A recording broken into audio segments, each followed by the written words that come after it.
Two lions just tried to kill something they had no business hunting alone. The great Ruaha River runs dry for months at a stretch, leaving nothing but a wide, cracked scar of pale sand cutting through the bush along its edge. A sable antelope grazes apart from the rest of his small herd, curved scimitar horns catching the low morning light. He shouldn't be here at all, not by the usual map. Sable belonged to the Miombo woodlands, further south, Zambia, Zimbabwe, Mozambique. Ruaha sits at the very northern edge of where that range simply runs out. The last stretch of Africa where this particular animal still exists. Two male lions break from cover together, moving in near-perfect unison, a coordination that took years of shared territory to build. Dr. Amy Dickman founded the Ruaha Carnivore Project and has tracked this population for years. Has documented something unusual about how males here operate. Coalitions of two, not the 4 or 5 common further north in the Serengeti ecosystem. Prey here is too thin on the ground to support anything larger. The sable doesn't run first, he turns. Those horns curve back in a long, sweeping arc aren't decoration. Field reports across Sable Range describe cornered bulls driving horn tips clean through an attacking lion's chest. A defense capable of genuinely ending the hunt from the wrong side. One lion lunges low for the hindquarters. The sable spins on his back legs and drops his head, horn tips scything sideways in a motion built for exactly this. Contact, a yelp, the second lion hesitates just long enough. Blood runs down the sable's own shoulder where a claw found purchase, but he's already moving, crashing through baobab scrub, too dense and too thorned for two exhausted lions to follow with any real conviction. No kill tonight, just a lesson delivered in both directions.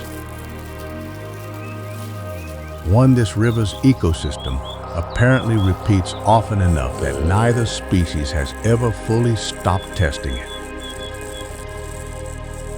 Generation after generation, along the exact same dry riverbed. A coalition of two sounds, at first glance,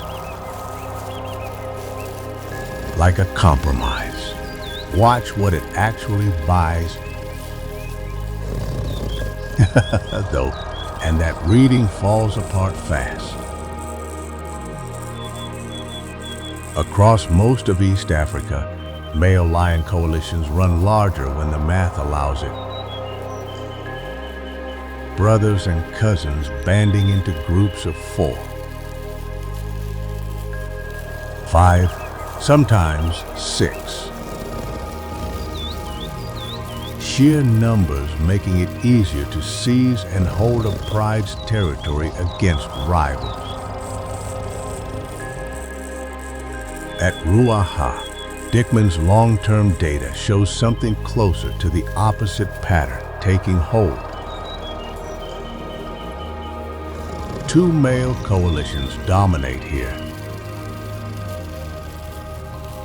And the reason traces directly back to what's actually available to eat.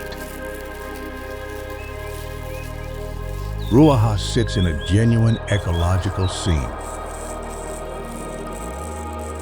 Savanna bleeding into Miombo woodland, East African species overlapping with animals more typically associated with the continent's south. That overlap sounds like abundance. In practice, it means no single prey species reaches the towering densities a place like the Serengeti offers. Wildebeest herds numbering in the hundreds of thousands. Everything here spreads thinner, sable in small, isolated groups. Roan scattered even further apart. Buffalo herds present, but not overwhelming. A 4-lion coalition needs to kill enough, consistently enough, keep every member fed. Push that calculation against a landscape this sparse, and the math simply stops working past a certain group size.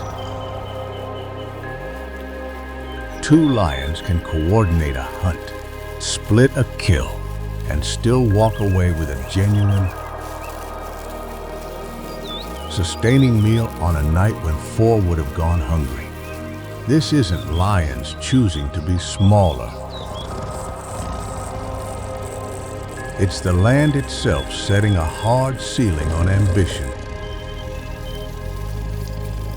One coalition size at a time, and every pride male here inherits a version of leadership built around exactly that constraint, rather than around any preference of his own.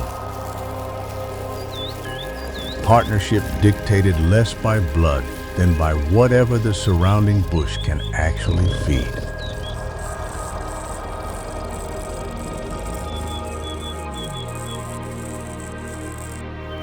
A baobab standing along the riverbank has survived droughts, floods, and fires across more centuries than most human institutions have existed.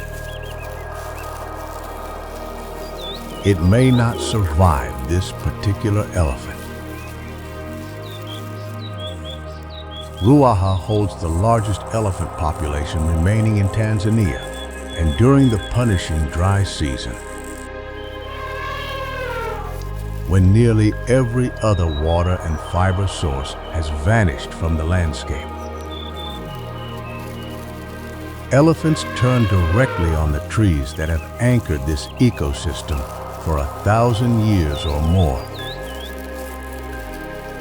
Using tusks and trunk together, an elephant strips bark and pulp from a baobab's spongy trunk,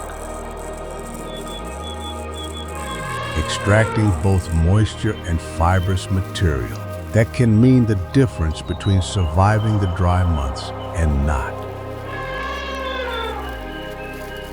A baobab's trunk isn't solid wood the way most trees are. It's closer to a fibrous water tank, evolved specifically to store enormous reserves through exactly this kind of seasonal drought, which is precisely why elephants target it so consistently over harder wooded species nearby.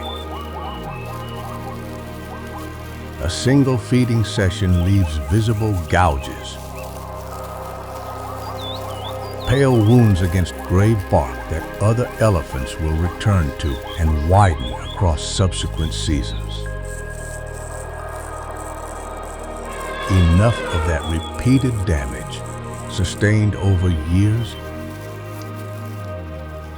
can eventually ring bark a tree completely, killing something that took centuries to reach the size that made it worth targeting at all. Researchers studying baobab mortality across southern and eastern Africa have linked elephant damage directly to the loss of some of the oldest individual trees on the continent. Ancient organisms outlasting empires only to fall to the same species that has relied on them for generations. Neither side asked for this arrangement. The baobab never evolved to survive this particular pressure at this particular scale. And the elephant has no alternative once every other dry season resource runs out, leaving both locked into a relationship that quietly consumes exactly what it depends on.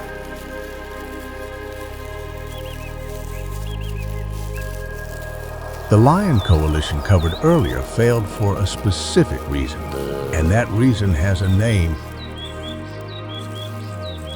Sable antelope carry some of the most formidable horns of any African antelope. Long, curved backward in a dramatic scimitar sweep that can exceed 1 m on a mature bull. Sharp enough at the tips to punch through hide, muscle, and occasionally deeper still. What makes this particular population worth singling out isn't the horns alone, it's geography. Ruaha marks close to the northernmost edge where sables still survive as a wild,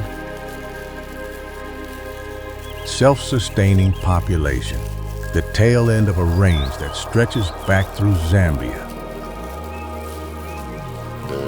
Zimbabwe, and Mozambique into classic Miombo woodland country. Push north or east from here, and the species simply stops appearing on the map. Its particular combination of dietary needs and habitat preference unable to extend any further into East Africa's drier, more open terrain. That edge-of-range status makes every sable at Ruaha something closer to an outpost than a typical member of a thriving core population. Numbers here run smaller and more fragmented than in the strongholds further south. Small bachelor groups and single bull harems moving through wooded corridors rather than the larger herd sable formed deeper into their range. Combat between rival males follows a formalized, almost ritualized pattern, both animals dropping to their front knees and clashing horns directly rather than aiming for an opponent's body. Contest built to settle dominance without routinely inflicting the kind of wound those same horns deliver so effectively to an actual predator. The weapon exists for one purpose against a lion and an entirely different, gentler purpose against its own kind. A single anatomical feature serving two completely different jobs depending entirely on who's standing on the other end of it. Ask most East African safari guides which antelope they've spent the longest hunting for with a camera and never managed to properly capture. And roan comes up more often than almost anything else on the continent. Second in size only to the eland among Africa's antelope. Standing well over 1 meter at the shoulder with short, backswept horns and distinctive black and white facial markings. The roan is not a small or inconspicuous animal by any measure. What makes it so rarely seen has nothing to do with size and everything to do with choice. Roan actively avoid the crowded water sources where lions and increasingly tourist vehicles concentrate their attention, drinking instead from smaller, more scattered pools further from the main river channels most visitors follow. That single habit removes roan almost entirely from the predictable sighting patterns built around Ruaha's more visible wildlife. Herds sometimes going entire seasons without a confirmed vehicle-based observation. Despite occupying territory well within the park's boundaries. Small family groups, typically under 20 individuals, move through Miombo-influenced woodland in patterns that prioritize distance from competition over convenience. Ruaha's population represents one of the more genuinely stable strongholds for this species remaining anywhere in East Africa. Roan having already vanished from significant portions of their historic range elsewhere on the continent due to habitat conversion and competition with livestock. Researchers monitoring the population here rely heavily on camera trap data precisely because direct sightings remain so inconsistent. A species large enough to be unmistakable and elusive enough that its actual day-to-day life remains only partially documented even within one of the better protected parks it still calls home. A genuine gap in the record for an animal too big to simply have been overlooked.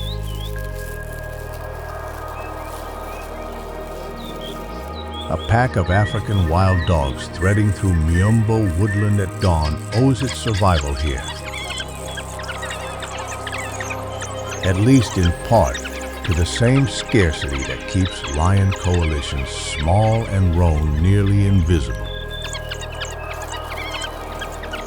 Wild dogs and lions compete directly wherever their ranges overlap. Lions killing wild dog pups at den sites and stealing hard-won kills whenever the numbers favor an easy theft.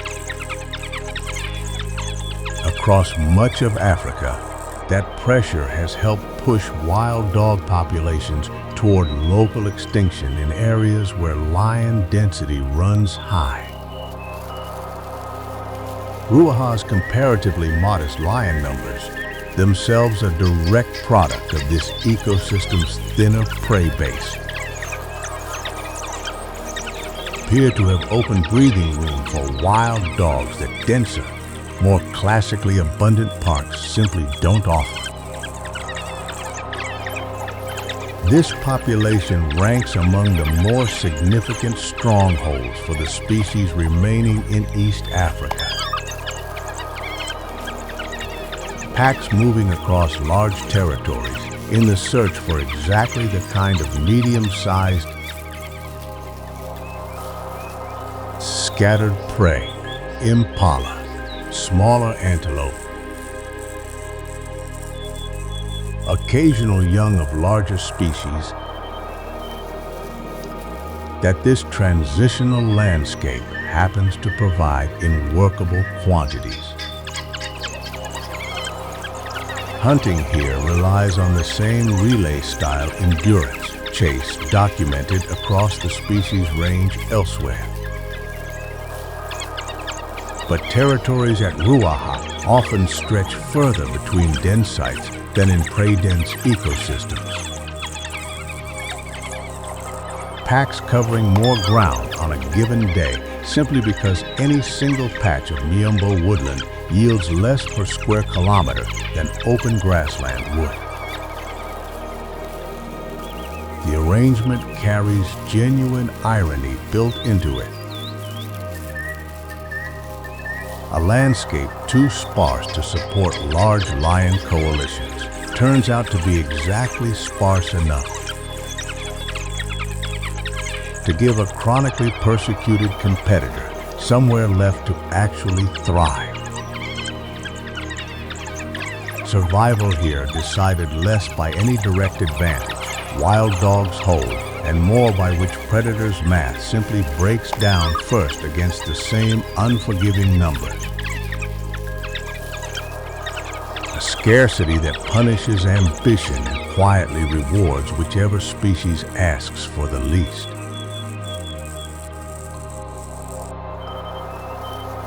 Two lions learn to want less. An elephant slowly kills the tree that keeps it alive. A sable carries a weapon built for a war it rarely has to fight anymore. A roan simply refuses to be found.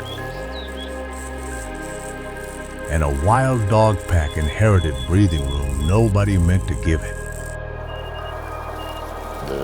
None of these are strategies anyone designed on purpose.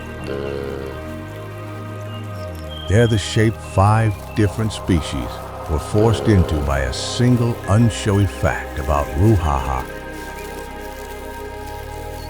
that nothing here grows abundant enough to make the old rules affordable anymore. And every one of them found a different way to keep paying the bill regardless. A flash of metallic blue lands on a fence post near the river camp, feathers shifting color with every small turn of its head. A few branches over, something built from the exact same genetic blueprint sits almost entirely gray. Dull as a pigeon, easy to overlook entirely. Both are starlings. One of them apparently never got the memo about the family's reputation. The superb starling earns its name honestly enough that early ornithologists apparently felt no need to look for a more modest label. An iridescent blue-green back giving way to a sharp band of white and a warm orange chestnut belly. The whole arrangement catching light differently with every angle a bird happens to turn. Common across campsites and open woodland throughout East Africa. This species has built a reputation among researchers for something less visible than its plumage. A breeding system considerably more complicated than the simple pair bonding most people assume governs bird families. Superb starlings breed cooperatively with related and sometimes entirely unrelated adults. Dubbed helpers, assisting a breeding pair in feeding and defending a nest that isn't biologically their own. Long-term studies of this species have found that helper relationships shift year to year based on circumstance rather than fixed kinship. An individual acting as a helper one season and a breeding parent the next, adjusting its role based on territory availability, its own condition, and the needs of the group around it. That flexibility runs counter to a simpler story where helpers exist purely to boost a relative's genetic success, suggesting something closer to a genuine social investment strategy playing out across an individual bird's entire lifetime. Flocks gather noisily around any available water source or discarded food, their confidence around people making them one of the most reliably visible birds at any Ruaha campsite, regardless of season. That same visibility has made the superb starling something close to an ambassador species for its entire family. The bird most people picture first, the moment anyone mentions an African starling at all. A reputation the next relative on this list will immediately complicate.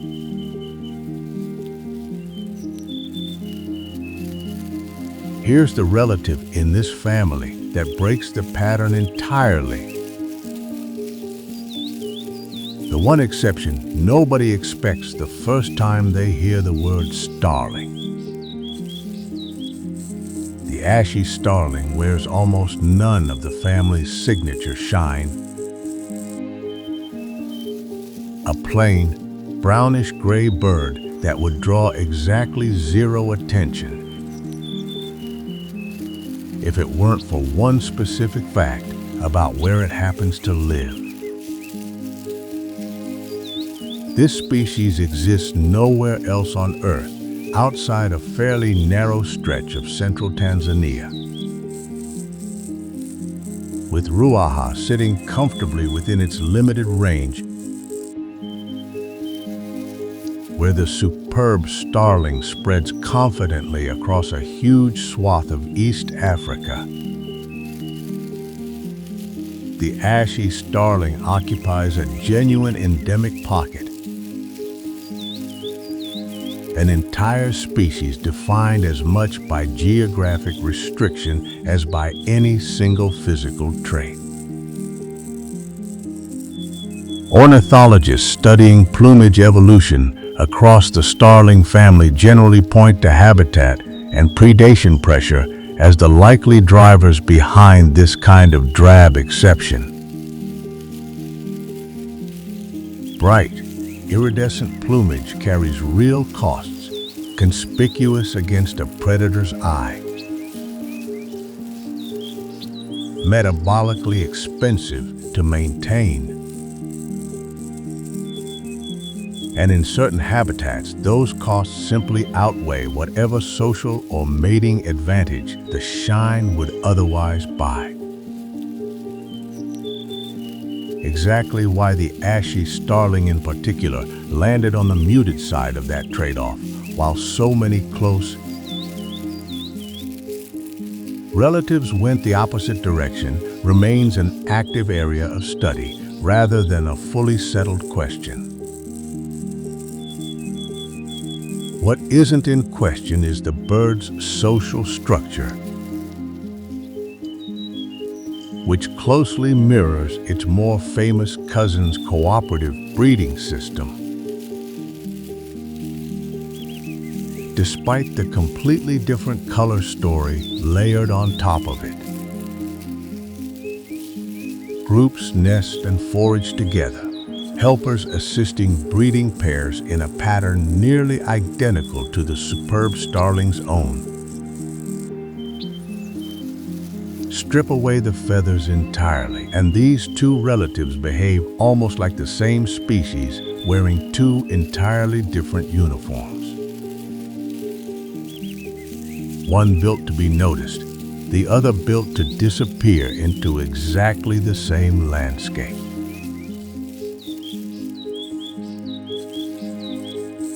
Even experienced birders working Ruaha's river camps will occasionally log a superb starling that was, on closer inspection, something else entirely. Hildebrandt starling shares nearly the same iridescent blue-green plumage and orange belly as its far more common cousin, differing mainly in a piercing red-orange eye and a slightly narrower white breast band. Distinctions subtle enough that field guides devote entire paragraphs to the comparison. That resemblance isn't coincidence. Hildebrandt starling and the superb starling belong to the same closely related cluster within the genus. Evolutionary cousins whose plumage split apart only slightly while their underlying biology stayed remarkably similar in almost every other respect. Both species overlap across parts of their range, occasionally even foraging within sight of each other. A live side-by-side test of how little visual difference evolution actually needed to create in order to mark two populations as functionally separate.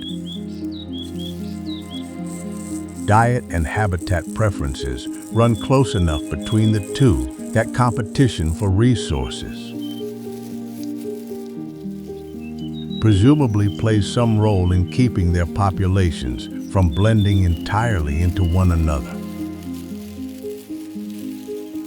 Though the exact mechanism separating them where ranges overlap remains less thoroughly documented than the more famous superb starling's own well-studied social system. For a casual visitor, correctly identifying Hildebrandt starling in the field usually comes down to catching that eye color at the right angle in decent light. A single small anatomical detail standing in as the entire dividing line between two birds, close enough in every other respect that even trained observers sometimes need a second closer look before committing to a call. Evolution apparently deciding that a change this small was already enough to matter.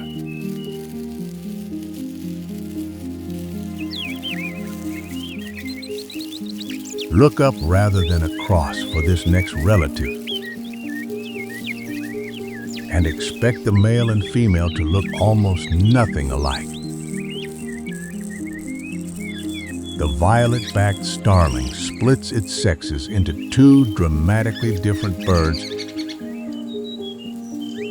males wearing a deep, glossy violet purple across the back and head with a clean white underside. Females a completely different brown, streaked pattern that offers no obvious visual connection to their own mates whatsoever. That kind of stark sexual dimorphism runs far less common across the starling family than the near-identical male and female plumage seen in species like the superb starling covered earlier. And researchers generally tie the difference to nesting strategy. Females here handle incubation largely alone in cavity nests, and a more muted, cryptic plumage likely reduces the risk of a predator locating a sitting bird, while males,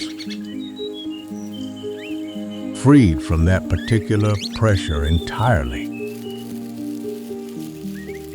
invest instead in a display bright enough to actually matter once courtship season arrives. Diet sets this species apart just as clearly as its color pattern does. Violet-backed starlings feed almost entirely on fruit. To a lesser extent, insects taken on the wing, foraging high in the canopy rather than working open ground the way superb and ash-eye starlings both do constantly around campsites and clearings. That canopy-first lifestyle keeps the species considerably less visible to casual observers, despite striking coloration that would seem, on paper, hard to miss. Most sightings come from craning upward into fruiting trees rather than scanning open ground. A bird that traded the safety of numbers and easy visibility for a food source and nesting strategy entirely its own within this same widespread family. A quieter kind of specialization than color alone would ever suggest. The final relative on this list doesn't hold territory at all. And even its own face changes on a schedule. None of the previous 4 species ever have to reckon with. The wattled starling is a genuine nomad, moving in large, loose flocks that track rainfall and, more specifically, locust and grasshopper outbreaks across huge stretches of East Africa. Settling somewhere new the moment local insect abundance makes it worthwhile and abandoning the site just as readily once conditions shift. Breeding males undergo one of the more genuinely strange transformations documented in this entire family. Loose, wattled folds of bare black skin develop around the face and throat, sometimes accompanied by a partially bald crown. An appearance dramatically different from the species' otherwise plain, pale plumage. Once breeding concludes, those wattles recede and the skin refeathers, males returning to a considerably more ordinary look for the remainder of the year. That temporary display appears tied directly to this species' opportunistic breeding strategy. Rather than nesting on a fixed annual calendar the way most birds do, wattled starlings breed reactively and opportunistically. Colonies forming rapidly wherever a sudden insect boom promises enough food to actually raise chicks successfully. Sometimes within just weeks of a locust outbreak beginning in earnest. Where the other 4 relatives in this story each claimed a fixed piece of Ruaha. Ground, canopy, campsite, endemic pocket. The wattled starling claims nothing permanent at all. Its entire survival strategy built around never staying anywhere long enough to need one, following opportunity itself rather than any single patch of ground across an entire lifetime spent in near constant motion. One genus, one general shape,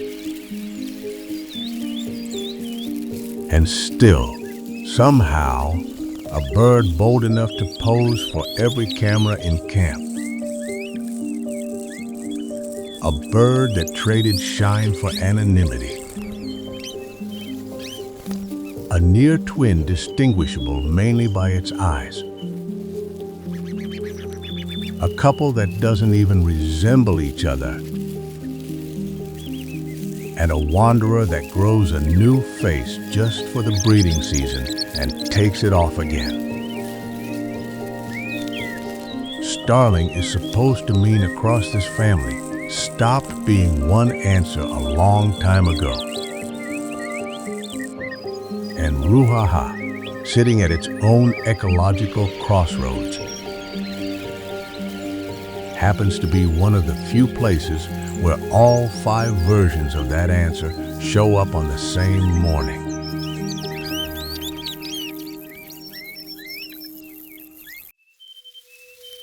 Every animal covered in this story owes something to Ruaha's position on the map. A place caught between 2 versions of Africa, rather than settled comfortably inside either one. that in-between status isn't incidental scenery. It's the actual mechanism holding this entire ecosystem together. And it turns out to be exactly as fragile as anything built on a border usually is. Sable and roan hold the line at the edge of their southern range here. Populations that exist at Ruaha specifically because the habitat still resembles, closely enough, the Miombo woodland their biology evolved around further south. Lion coalitions stay small because the prey base reflects a landscape genuinely caught between two different systems of abundance. Neither the Serengeti's grassland bounty nor the deep cover density of classic southern bushveld. Wild dogs persist partly as an accident of that same scarcity. Benefiting from lion numbers, a richer ecosystem would never have allowed to stay this low. Elephants lean harder on baobabs, precisely because Ruaha's dry season runs long enough and other resources thin enough to make bark worth the cost of a centuries-old tree's slow death. None of these species evolved with this exact combination of pressures in mind. They arrived already adapted to something else. And the landscape itself did the rest of the editing.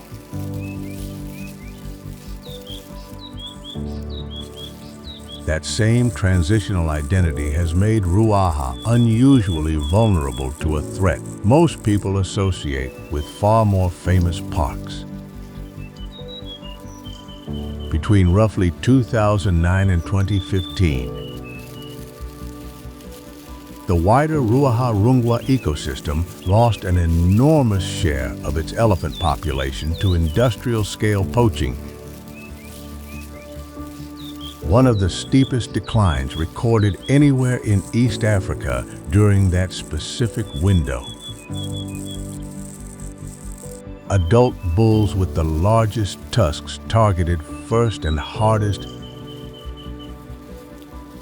Livestock grazing has pushed steadily into buffer zones surrounding the park, driving direct conflict with lions whenever a hungry pride finds cattle easier to catch than wild prey. And the wooded corridors that once let wildlife move freely between Ruaha and neighboring protected areas have been steadily narrowed by agricultural expansion, turning what used to be continuous habitat into something closer to an archipelago of disconnected fragments.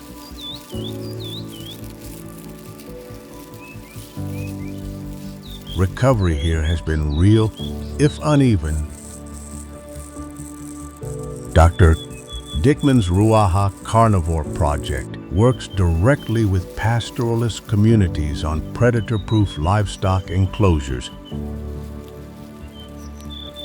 a low-tech intervention that has measurably reduced retaliatory lion killings in areas where it's been adopted.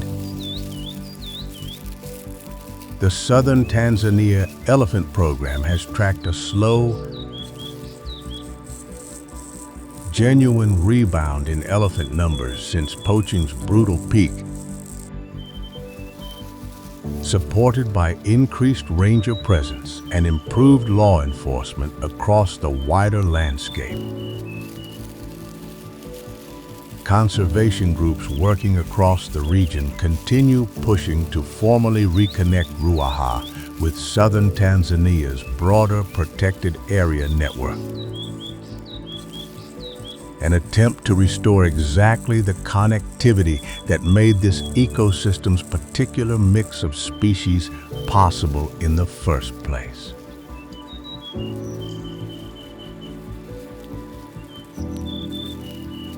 Ruaha never needed a name for what it is, a seam between two versions of the same continent, stitched together by nothing more permanent than rainfall, soil. And whichever species happened to reach this exact latitude and simply stop moving, that seam has held for longer than anyone has been counting. Longer than any single research project or conservation program has existed to watch it. Whether it keeps holding now depends less on the animals living inside it than on whether the corridors connecting it to everything else get rebuilt before there's nothing left on either side worth reconnecting to.